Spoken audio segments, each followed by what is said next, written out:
You're watching Herald now. Great to have your company. David Seymour's ripping up contracts for the people who go around try and get kids into school rather than wagging. There'll be new contracts for attendance service providers, and all schools must have an approved attendance management plan in place by term 1 next year. All of this with the aim of reaching twice as many chronically absent students. Vaughan Quio is a principal at Papatoetoe High School, joins us now. Vaughan, good morning. Good morning, Nat. How are you? Yeah, good, thank you. I've spoken to a couple of principals about this morning. They seem pretty optimistic about the change because one of the changes, you're not funding based on how many students you have, but how many absent students you have, which would seem like a pretty intelligent thing to do.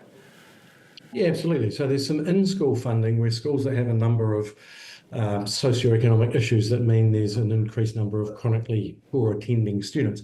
They've been directly targeted. My school is one of those where we've been given a sum of money to try and address some of those issues ourselves, as well as being able to engage the attendance services, which have been around for a while. There's just been a change in how that contract is being administered, broken down into smaller chunks, and includes some additional responsibility that other attendance providers didn't have to do. What's up with the 3%? So if a kid doesn't have money for shoes or doesn't have a iPad or whatever you might need for school, the school has some discretionary money that they can use to buy those things for the kid?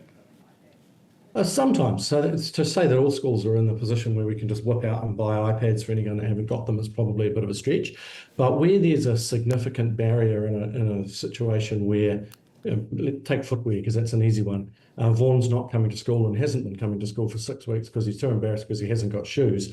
Part of this new funding regime would be, okay, what can we do to address that barrier? And there's been a number of things in place for quite some time. Kids Can, for example, have been exceptional in our part of the world for a long time, where we can get that sort of provision. But it sort of is saying to everybody, if there's a barrier, rather than going, there's a barrier, what can we do to address that barrier and get that student back to school as quickly as possible? Vaughan, what's the main reason for chronically absent kids? Kids who are never turn up. Is it if we've got services, we can get them shoes, we can get them food in school, all this stuff. Is it parents not caring? Is it parents keeping them home? Like, what's going on? Yes and no to every one of those examples. So every situation is different. It's all complex. What was right in your family when you were growing up, Ryan, might be wrong in mine.